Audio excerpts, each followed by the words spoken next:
Obrigada pelo convite, uma boa noite, um abraço a todos vocês. Então, nós vamos começar a nossa exposição de hoje, que nós falaremos sobre a dor, mas nós vamos começar fazendo uma pequena introdução e citando uma passagem de Jesus, né? Em certa ocasião, Jesus disse: Eu sou a porta, se alguém entrar por mim, será salvo. E, de fato, né, se a gente parar e pensar, se não existissem as portas, nós não poderíamos passar de um compartimento para o outro. Mas também nós temos que lembrar de uma coisa bem importante. Sem a chave que abre essa porta, né, também nós permaneceríamos sem poder atravessar esses compartimentos. Nós ficaríamos, então, na ignorância, nós sucumbiríamos de fome espiritual, não fossem a porta e a chave que Deus nos concedeu através de Jesus e através de Kardec, né? Então, muitas vezes, Jesus repetiu essa expressão: quem tem olhos de ver, que veja, e quem tem ouvidos de ouvir, que ouça. Então, para aqueles que não se contentam com análises assim menos profundas, que são mais superficiais, a frase é de alto significado. A princípio pode aparecer até um pleonasmo, mas não é. Por quê? Na verdade, a gente sabe que muitos dos conceitos que foram ditos por Jesus, eles atravessaram séculos sem que as criaturas, nós, né, percebêssemos o seu significado real. Só agora, 2020 anos depois da passagem de Jesus entre nós, graças a Deus, com as luzes ofertadas pela doutrina espírita, nós temos condição assim melhor, as condições necessárias para entender todas as palavras de Jesus. E Allan Kardec vem e afirma que o espiritismo, ele não institui nenhuma nova moral, ele não mudou nada do que Jesus ensinou, exemplificou, não. O espiritismo apenas facilita aos homens entender e praticar essa moral do Cristo. Por quê? Ele faculta essa fé inabalável. O Espiritismo nos traz a fé esclarecida, raciocinada, pensada, discutida, né? A todas aquelas pessoas que duvidam ou vacilam. Você tem dúvida, você está vacilante em aceitar essa nova doutrina? Vamos estudar. Então, nós aceitamos a doutrina espírita não através de uma atitude dogmática, não. Nós estudamos, nós temos uma fé esclarecida, raciocinada, pensada, né? E Jesus, após uma pregação, nós estamos falando de passagens de Jesus para chegarmos ao nosso assunto, né? E Jesus, após uma pregação, sabendo que a multidão que ouvia aquela pregação estava com fome, as pessoas vinham de longe, né? Ele não teve nenhuma, absolutamente nenhuma dificuldade ou nenhum impedimento para que aquelas pessoas se alimentassem. Ele resolveu o problema quase que de imediato, né? A passagem de que ele repartiu pães, repartiu peixes em quantidade que excedeu aquelas pessoas que necessitavam. Ele tinha poucos peixes, ele multiplicou esses peixes, esses pães, e atendeu a necessidade de toda aquela multidão, e ainda restou um outro tanto, né? Então, assim também, nós podemos fazer um paralelo na nossa atualidade. A doutrina espírita, ela continua ofertando esse pão e esse peixe do conhecimento para a multidão, e numa distribuição assim farta e acessível a todos, né? Ninguém pode falar, eu não faço isso, ou não sigo essa doutrina, porque eu não tenho condição, ela não me é acessível. A doutrina espírita é acessível, é facilitada a todas as pessoas, não é? Os famintos, os sedentos de conhecimento, eles encontram, sim, dentro do espiritismo, o necessário para matar essa fome, né? E ainda sobra, né, desse banquete, essas sobras, elas continuarão a saciar o apetite da humanidade pela eternidade, não é? Então, Jesus é a porta do celeiro de bênçãos e luzes que até então está fechada para essa multidão. Porém, Kardec é a chave que abriu de vez essa porta aos famintos, aos sedentos, que agora não sofrem mais essas angústias, essas incertezas, nem padecem mais de fome espiritual, porque tem o consolo, tem aonde buscar essa informação. Né? Então, olha a importância. Jesus é a porta, né? E Kardec é a chave. Então, um depende do outro. Se não tivéssemos portas, não atravessaríamos cômodos. Mas também, se não tivéssemos a chave que abrisse essa porta, também ficaríamos isolados, não é? E Jesus disse: eu sou a porta, mais tarde virá o Consolador. Né? Isso ele já dizia. Ele sabia também que a porta não dispensaria a chave, o Espiritismo, que esclareceria melhor todos os seus ensinamentos. Né?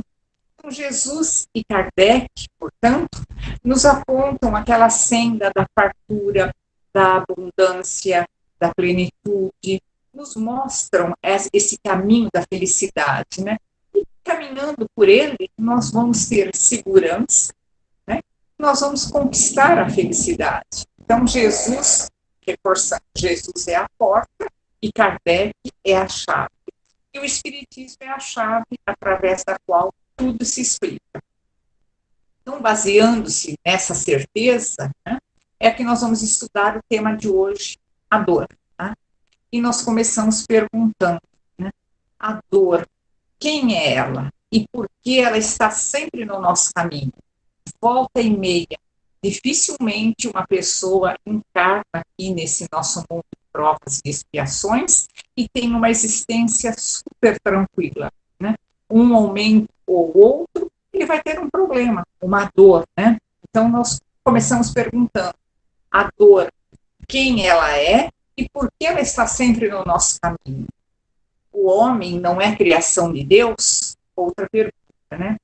Não dispõe, então, do concurso abençoado dos anjos? Se nós somos criação de Deus, nós não temos proteção, não é? Essa dor não pode ser tirada do nosso caminho, né? Outra pergunta, não vela o céu sobre os destinos da humanidade? Então, por que tanto sofrimento no caminho dessa humanidade? Nós vemos, né? Às vezes são sofrimentos pequenos, pessoais, às vezes sofrimentos grandes, catástrofes, não é?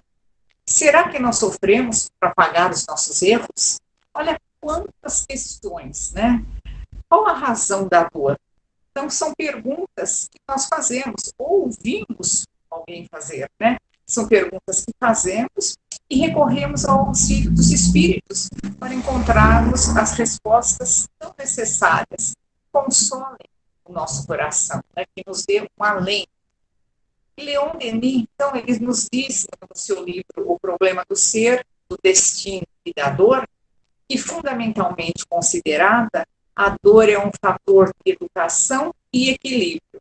Então, com essa frase, Leon Denis, nesse livro, O Problema do Ser, do Destino e da Dor, ele respondeu todas essas nossas questões que fizemos um pouquinho atrás, né? Então, fundamentalmente considerada, a dor é um fator de educação e equilíbrio. Então, a partir dessa definição, nós podemos considerar a dor como uma coisa benéfica, um fator de educação e um fator de equilíbrio, que são duas coisas ótimas. Né? Então, a dor é boa. E a propósito também da dor, no livro Alvorada Cristã, do Chico Xavier, pelo espírito Nélio Lúcio, nós temos uma lição intitulada O Carneiro Revoltado. E tem a seguinte história. Certo carneiro, muito inteligente, mas altamente indisciplinado, ele reparou os benefícios que a lã espalhava por toda parte. E desde então ele começou a se julgar melhor do que os outros seres da criação, né? E passou a revoltar-se contra a tosquia. Nossa, se a lã era tão valiosa, não é? Tinha um benefício tão grande, por que ele tinha que passar por aquele período da tosquia, né? Se ele era tão precioso, por que aceitar a humilhação daquela tesoura enorme, né? Ele experimentava, nessa época, intenso frio, né? Mas ele esquecia das ricas rações que ele recebia lá no redil. Ele detinha-se apenas no exame dos prejuízos, do que era ruim, o que ele supunha sofrer. e as coisas boas ele esquecia, né? Então, muito amargurado, muito revoltado, ele dirigiu-se ao Criador exclamando: meu pai, não estou satisfeito com a minha pelagem. A tosquia é um tormento. Modifica-me, Senhor. E o Todo-Poderoso, né, indagou com bondade, com serenidade: que desejas que eu faça? E vaidosamente o carneiro respondeu: eu quero que a minha lã seja toda de ouro. Vamos deixar aquela pelagem para que eu não precise mais ser tosquiado, e eu quero que a minha lã seja toda de ouro. A rogativa foi satisfeita, quase que de imediato, né? Contudo, assim que aquele orgulhoso carneiro se mostrou cheio de pelos preciosos, os de ouro, né? Várias pessoas ambiciosas atacaram-no sem piedade. Arrancaram violentamente todos os seus fios, deixando-o em chagas. Então, o infeliz carneiro, a lastimar-se, voltou correndo para o Altíssimo e implorou novamente: meu pai, muda-me novamente. Não posso exibir lã dourada. Encontraria salteadores sem compaixão. E o sábio dos sábios, o nosso Pai Celestial, perguntou: queres que eu faça? Olha a paciência de Deus, né? E o animal, tocado pela mania de grandeza, suplicou: bom, agora eu quero que a minha lã seja lavrada em porcelana primorosa. E assim foi feito. Entretanto, logo que esse carneiro voltou lá para o vale, apareceu no céu uma enorme tormenta, uma enorme ventania, que lhe quebrou todos os fios, dilacerando-lhe a carne. Ele regressou mais uma vez, aflitíssimo, ao Todo Misericordioso, e queixou-se: pai, renova-me. A porcelana não resiste ao vento. Estou exausto, estou machucado.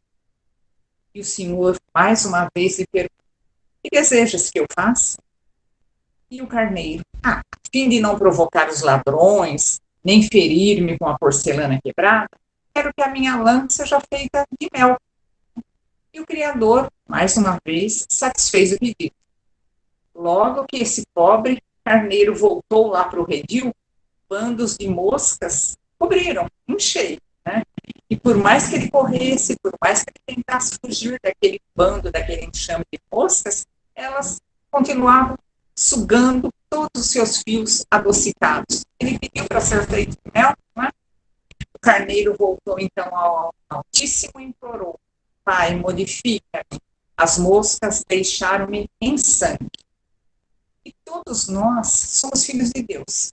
E Deus, o que Ele quer? Apenas o nosso bem. O que Ele nos destinou é o melhor que nós precisamos. É a condição para a nossa sublimação. É a condição para que a gente pensa. Não é? E nós ficamos reclamando. Nós queremos mudar as diretrizes divinas. Nós nos achamos melhores que Deus. Nós achamos que sabemos escolher melhor. E ficamos pedindo, né, para mudar, para mudar. Nós nunca falamos: eu tenho que eu mudar, né? Mudar o meu comportamento, mudar as minhas atitudes. Nós queremos que os outros mudem, né? Então, tudo o que Deus faz para nós é o mais certo, é o mais justo, é o melhor. Nós temos que lembrar, nós estamos colocados na família que nós necessitamos, com os colegas de trabalho que nós necessitamos, com os vizinhos que nós precisamos, não é? Com o nosso grupo social que a gente precisa. Está certíssimo, né? Para que nós nos ajustemos, tá? Mas nós, ingratos, né, que somos, nós não percebemos o bem ao nosso redor. É o caso do carneiro. Ele tinha a lã, né? Ele se revoltou, quis trocar, e Deus foi permitindo. E cada vez que ele trocava, ele tinha um malefício, né? E ele não se contentava com aquilo, ele queria sempre mudar, né? Então, nós também somos assim, ingratos. Nós não percebemos o bem ao nosso redor. Bastou uma coisa negativa e nós nos apegamos a ela. O dia tem 24 horas, né? Se nós passamos meia hora ou uma hora que seja com algum problema, com alguma dor, física mesmo, vamos dizer, né? Nós esquecemos as outras horas boas que nós tivemos, nós pudemos conversar, que nós pudemos nos alimentar, que nós pudemos até sair, não é? E nós nos detemos naquela meia hora, naquela horinha que foi desagradável, né? Então, nós somos ingratos se nós não valorizamos o bem que nós temos. Nós sabemos que espinhos, que sombras, que dores em nossos caminhos significam testemunhos da nossa parte, né? E só as pessoas eleitas que entendem isso são convidadas a esses momentos, né? Apenas os fortes são testados nos seus valores. Então, nós temos que nos considerar se esse problema está me foi dado, né? Me pertence, porque eu sou forte para lidar com ele. Eu vou resolver, eu tenho assistência, não é? E não cruzar os braços e pedir para que esse problema seja afastado de mim. Não. Então, quantos de nós estamos agindo como carneiro, nos revoltando diante dos testes da passar por um teste, muda. Não gostei muito dessa situação. Muda. Não. Nós não temos que nos revoltar, não. Nós temos que enfrentar esses testes. São eles que vão fazer com que nós cresçamos, né? Então, para responder aquelas perguntas também que nós formulamos com referenciador, além da resposta do Leon Denis, né, nós fomos buscar auxílio no Livro dos Espíritos também. E lá na questão 76, ela diz o seguinte: como nós podemos definir os espíritos? Começa bem lá atrás, né? E a resposta, olha, os espíritos são seres inteligentes da criação. Então, nós temos a inteligência, a capacidade de raciocinar, a capacidade de discernir, né? E continuando os nossos estudos, ainda lá no Livro dos Espíritos, nós vamos descobrir que os espíritos foram criados simples, ignorantes, dotados de livre-arbítrio, destinados à perfeição, e o caminho para essa perfeição, para essa melhora, passa pelas reencarnações. Nós vamos ter que ter muitas, já tivemos e teremos muito, porque o nosso aprendizado é longo, não é? E na questão 132, nós encontramos uma outra pergunta. Qual é a finalidade, então, da encarnação dos espíritos? Nossa, nós encarnamos. Qual é a finalidade dessa encarnação dos espíritos? E a resposta: Deus a impõe com o fim de levá-los à perfeição. Nós não atingimos a perfeição em uma só. Então, nós repetimos. Então, Deus nos concede as encarnações para que a gente atinja a perfeição. Para uns, a encarnação, ela pode ser uma prova, para outros, ela pode ser uma expiação, e ainda para um terceiro grupo, ela pode ser uma missão, né? E para chegar à perfeição, todos nós devemos sofrer as vicissitudes da vida material ou corpórea. A matéria faz com que as nossas percepções elas sejam diminuídas. Nós temos muito mais percepções quando nós estamos na erraticidade, né? Aqui a matéria tolhe isso, e além de tolir, ela provoca os instintos próprios da matéria. Então, se nós não evoluirmos, nós vamos ficar ainda nessa fase mais instintiva. Deixar essas boas percepções de lado, não é? E não é o correto. Nós temos que deixar os nossos instintos mais de lado e prestarmos atenção nas percepções, nas nossas intuições, nas nossas inspirações boas, não é? E na pergunta 167 também do Livro dos Espíritos, qual é a finalidade da reencarnação? Então lá, na outra pergunta era da encarnação, agora da reencarnação. E a resposta: expiação, melhoramento progressivo da humanidade, porque sem isso, onde estaria a justiça? Numa encarnação só, nós não conseguimos fazer tudo. Numa encarnação só, eu posso aprender pouquíssima coisa, ter um tipo de vida, mas para que eu cresça, eu tenho que passar por N experiências, e essas N experiências me são facultadas através das várias encarnações. Hoje eu estou me dedicando a isso, amanhã aquele outro, depois aquele outro, e assim que eu vou crescendo, né? E também no livro O Consolador, do Emmanuel, né, ele vem em nosso socorro, lá na questão número 246, quando nós procuramos da dor, né, nós queremos fugir da dor sempre, mas quando nós procuramos para falar um pouco de dor, o material assim que nós temos à nossa disposição é enorme. Então, no livro Consolador, Emmanuel, na questão 246, ela pergunta qual é a diferença entre provação e expiação. E nós precisamos saber isso, né? Porque a Terra é um mundo de provas e expiações. Então, eu estou sendo provado ou eu estou expiando alguma coisa, né? Então, a provação é a luta que ensina o discípulo rebelde e preguiçoso a estrada do trabalho e da edificação espiritual. Vamos parar e pensar. Então, eu estou em provação, eu estou lutando, né? Porque a provação é a luta que ensina aquele discípulo rebelde, preguiçoso, invigilante, né? A estrada do trabalho e da edificação espiritual. A expiação é a pena imposta ao malfeitor que comete um crime. Né? Ele tem que expiar, né? Quando eu falo nisso, expiação, eu sempre lembro inspirar e expirar, né? Inspirar, você coloca o ar para dentro. Expirar, você solta o ar. Então, expiação, você está pondo alguma coisa para fora. É a pena imposta ao malfeitor que comete um crime. Você está se desfazendo daquela culpa. Logicamente, com atitudes boas, com atitudes melhores, não é? E também no livro Jesus no Lar, de Chico Xavier, né, e Lúcio Guinot, nós vamos encontrar a seguinte afirmativa. A razão da dor humana procede da proteção divina. Olha que maravilha, gente. Nós achamos que a dor é uma coisa horrível. Não, é? Não, a razão da dor humana procede da proteção divina. Através da dor, Deus nos protege. Né? Os povos são famílias de Deus, né? Que, à maneira de grandes rebanhos, são chamados até o aprisco do alto, do mais alto. A terra é esse caminho. A luta que ensina é a marcha, a maneira como nós nos conduzimos nesse caminho. Né? E o sofrimento, ele é sempre o guardião, desperta aquela ovelha distraída à margem da estrada.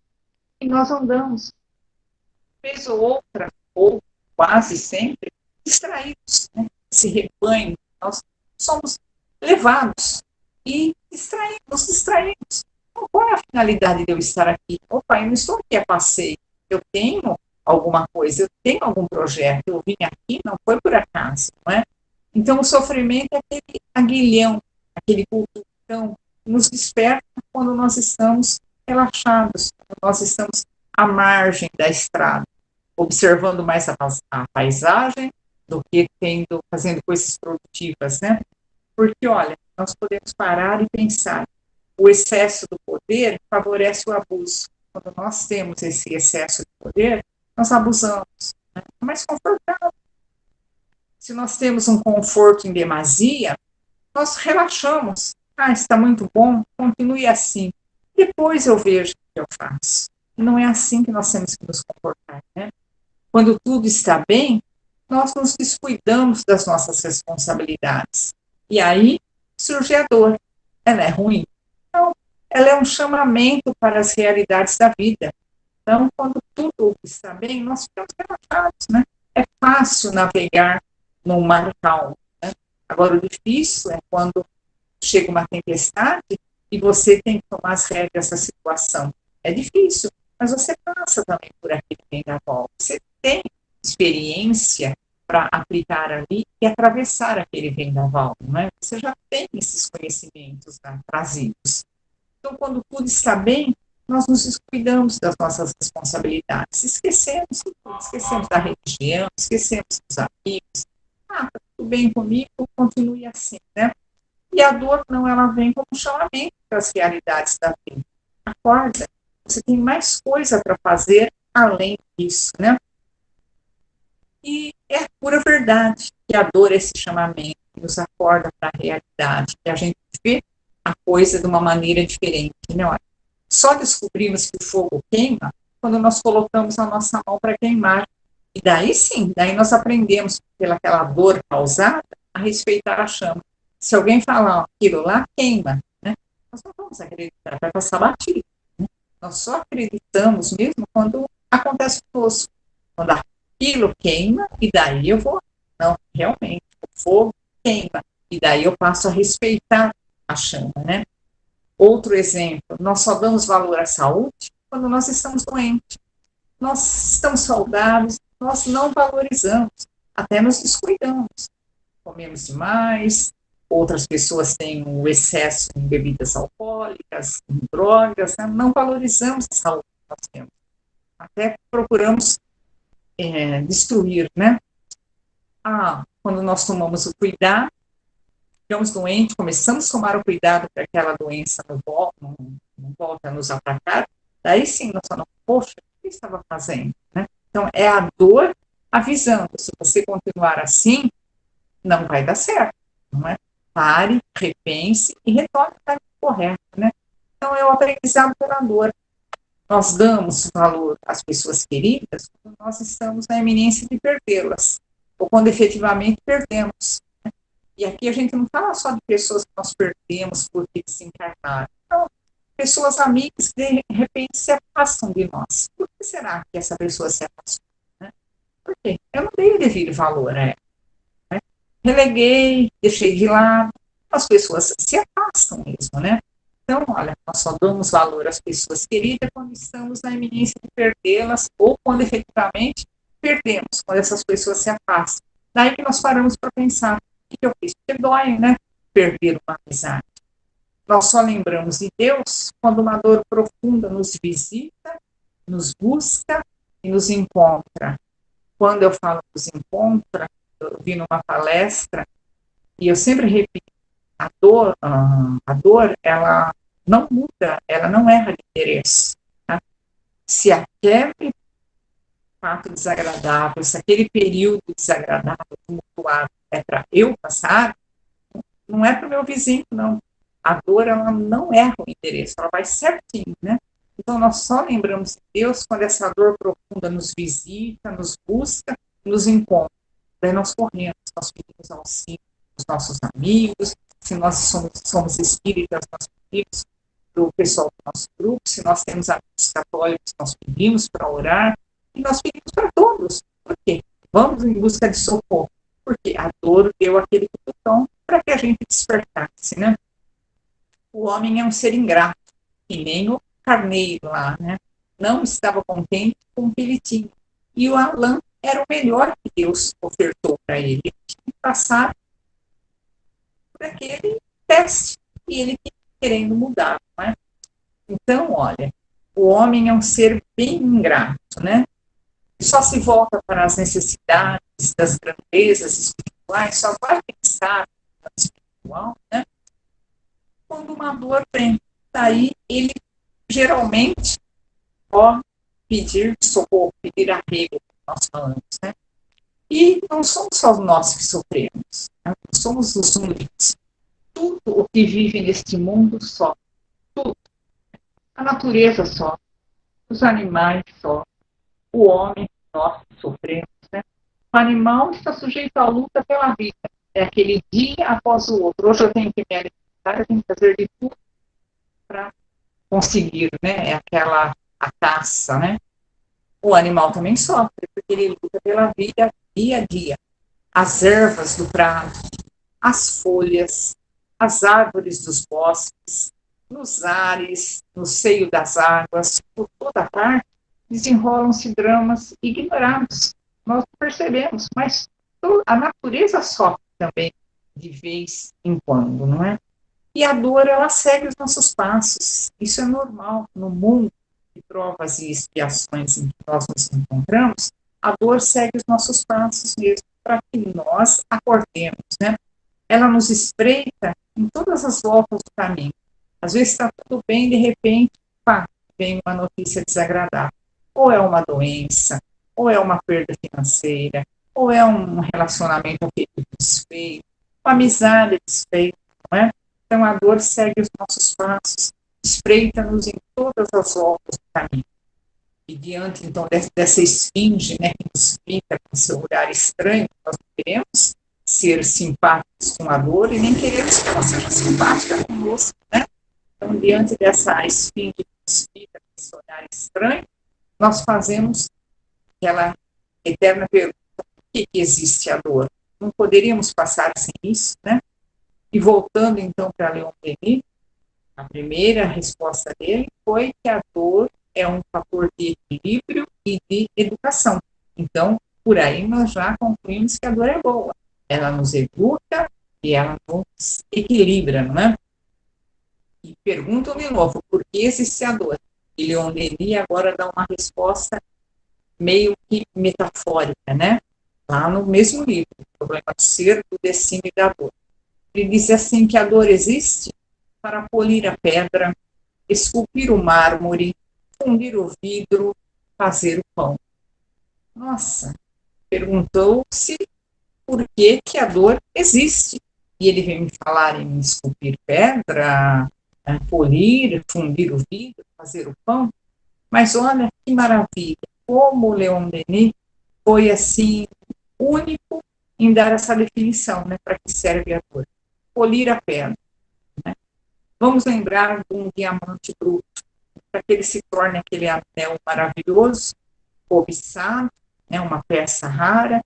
Aquela pedra bruta, ela foi lapidada, ela foi esfolada, ela teve as suas arestas moldadas, ela foi desenhada, ela sofreu um processo físico, né? Mas é uma coisa que, se a gente pensar, podemos relacionar sim com o outro, né? Esculpir o mármore. Vamos lembrar de uma escultura, pegar uma escultura de Michelangelo. Né? Aquela escultura veio mais ou menos pronta? Não. Ele pegou uma pedra bruta, né? Uma pedra de mármore, por exemplo, bruta, e ele foi dilacerando aquela pedra, ele foi cortando, ele foi batendo, ele foi escavando. Né? Olha o processo dolorido. Né? Então, mas resultou numa obra de arte, uma coisa magnífica, uma coisa boa. Então, a dor resultou num produto bom, admirável. Né? Fundir o vidro para que uma peça de vidro seja feita, um lustre, uma jarra, alguma coisa nesse sentido. Até chegar àquela peça que nós decoramos a nossa casa, ela passou por processos dolorosos, né? A fundição lá do vidro se dá a quase 1000 graus. Então, é um processo dolorido, para depois ele ser moldado e transformar-se naquela obra de arte que nós admiramos. Fazer o pão, esse exemplo acho que está mais próximo assim de nós, né? Quando nossas avós faziam pão, eu sempre acompanhava. Então, batia aquele pão e batia e jogava naquela mesa, e sovava, era esse o termo usado. Para mim era bater naquele pão e jogava aquele pão na mesa inúmeras vezes. Nossa, mas não cansou? Não, quanto mais você sovar esse pão, mais ele vai ficar aerado, mais ele vai crescer e o sabor vai ficar melhor. Então, uma massa que sofreu, ela foi batida, foi sovada, mas ela vai resultar, quando você colocava aquele pão no forno, a casa inteira cheirava muito bom, muito gostoso. Né? E o sabor era magnífico. Então, um processo dolorido resultando numa coisa boa, né? E no livro A Gênese, lá no capítulo 3, nós vamos encontrar a seguinte assertiva de Kardec, né? A dor é o aguilhão que impele o homem na senda do bem. Então, nós precisamos da dor para que a gente seja dirigido para a senda do bem. Olha como a dor é boa, não é? Porque, tendo o homem que progredir, os males aos quais, né, ele se acha exposto são um estimulante para o exercício da sua inteligência, das suas faculdades físicas, das suas faculdades morais, né? Inclusive incitando meios de evitar esses males. Então, olha que interessante, gente. A dor é esse aguilhão, sim, que impele, empurra o homem na senda do bem. Então, porque nós temos que progredir, o homem tem que progredir. E os males, então, que são colocados no seu caminho, são estimulantes. Né? Então, por que esse negócio é desagradável? Vamos arrumar uma maneira de contornar, vou usar a minha inteligência, minhas faculdades físicas, minhas faculdades morais, para corrigir isso daqui ou para evitar esse mal. Então, através de um mal, através de uma dor, nós desenvolvemos a nossa inteligência, as nossas faculdades, não é? Porque se o homem nada tivesse a temer, estaria tudo bom, né? Se ele nunca tivesse nada a temer, nenhuma necessidade faria com que ele procurasse coisa melhor. Cruzaria os braços e o progresso, como se efetivaria, não é? Então, não, olha, se o homem não tivesse nada a temer, ele não tem necessidade alguma de procurar coisa melhor, né? O espírito se entorpeceria na inatividade, nada inventaria, nada descobriria. E descobertas que nós temos. Né? Por quê? Foram épocas, coisas desagradáveis que ocorreram e que estimulou o progresso. Porque através de coisas desagradáveis, através de dores ou momentos doloridos, estudou-se, procurou-se formas de lidar com aquela situação, né? Então, e na Gênesis também nós encontramos que o homem recebeu uma inteligência com cujo auxílio é possível, pelo menos, atenuar os flagelos naturais. Né? E nós percebemos isso. Tem flagelos que nós não conseguimos ainda controlar, mas nós conseguimos atenuar. Por quê? Usando a nossa inteligência, não é? Quanto mais saber esse homem adquire, e mais se adianta em termos de civilização, menos desastrosos se tornam esses flagelos. Porque o homem estuda, sabe que uma coisa é desagradável, uma coisa dolorosa, uma coisa é ruim, ele estuda e ele já se antecipa àquilo que poderia acontecer. Tá? E ele torna esse flagelo menos desastroso, não é? Com uma organização bem sábia, sendo previdente, o homem chegará mesmo a neutralizar as consequências desses flagelos, quando não puder evitá-los totalmente. Né? Mas vai chegar uma época que nós vamos poder evitar, não é? Nós vamos estudar, termos a nossa melhora intelectual e moral, nós vamos sim conseguir dominar isso. Mas até isso não acontecer, nós vamos passar por essas dores, flagelos, né, tristezas em momentos não tão auspiciosos, né? Então, assim é que o homem saneia regiões insalubres, imuniza-se contra os miasmas pestilentos, fertiliza terras áridas, preserva áreas de inundações, constrói habitações mais confortáveis, mais sólidas para resistirem aos ventos e se coloca ao abrigo das intempéries, né? Se não tivesse a inundação, se não tivesse essa intempérie, se não tivesse essas terras áridas, o homem ficaria de braços cruzados. Então, através da dor, da dificuldade, tá? Ele vai e põe os seus braços à obra, né? Saneando regiões que estão insalubres, fertilizando terras áridas, preservando áreas de inundações, né? E as residências, né? As construções mais sólidas, que resistem mais aos ventos, se colocando mais ao abrigo da natureza, não é? Então, é assim, finalmente, que pouco a pouco, a necessidade faz com que ele crie as ciências, né, por meio das quais, o estudo dessas ciências, ele melhora as condições de habitabilidade do globo e aumenta o seu próprio bem-estar. Então, nós percebemos, se nós estudarmos lá atrás, vamos pegar lá a Idade da Pedra, a Idade Média, né? Olha as condições de habitabilidade do globo, como as pessoas viviam, como as pessoas moravam. Né? Hoje, olha o que nós temos, olha como nós crescemos, olha como nós melhoramos, olha como nós evoluímos, o progresso realmente se fez nesse período. Por quê?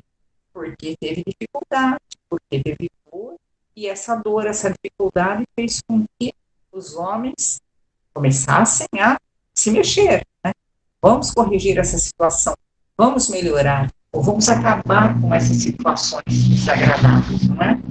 Então, assim, a dor é uma companheira, é um instrumento divino que faz com que o homem melhore. Olha, vamos entender a dor como uma companheira, não é? E nós vemos, olha, nas grandes calamidades, naqueles desastres gigantescos, a caridade se agiganta e podem se ver generosos impulsos para reparar tais desastres. E a gente percebe isso daí, o que é? O homem evoluindo intelectualmente e moralmente. Nas grandes calamidades a gente percebe a união. Não vamos ajudar, vamos socorrer, né? Então é mais uma vez a dor auxiliando o despertar da fraternidade, do amor ao próximo. É a dor vencendo o egoísmo. Eu deixo o meu egoísmo para ajudar a dor do outro, não é? E para nos esclarecermos melhor, podemos afirmar que Deus não castiga ninguém. Não. Se alguma dor, algum problema chega para nós, é porque nós merecemos, temos necessidade daquilo para evoluirmos, né? Deus é força criadora, é fonte inesgotável de amor. Não podemos imaginar Deus transformado numa figura humana, uma figura grave, ranzinza, franzindo o senho, arregaçando as mangas para nos dar umas boas palmadas. Não, Deus não é assim, não. Nós podemos também classificar os males que atingem o ser humano, as dores, né, os males, em três aspectos. Os primeiros, né, correspondem àqueles produzidos por acidentes, frutos de um despreparo vibratório. Nós temos que tomar cuidado com o nosso campo de vibração. Né?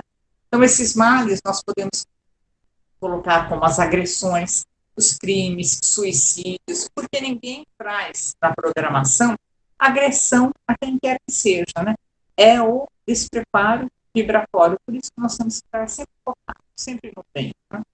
O segundo aspecto do mal é aquele mal que nós chamamos necessário, aquele mal despertamento, né? Porque o homem acomoda-se, nós falamos, né? Acomoda-se com bastante facilidade quando tudo vai bem.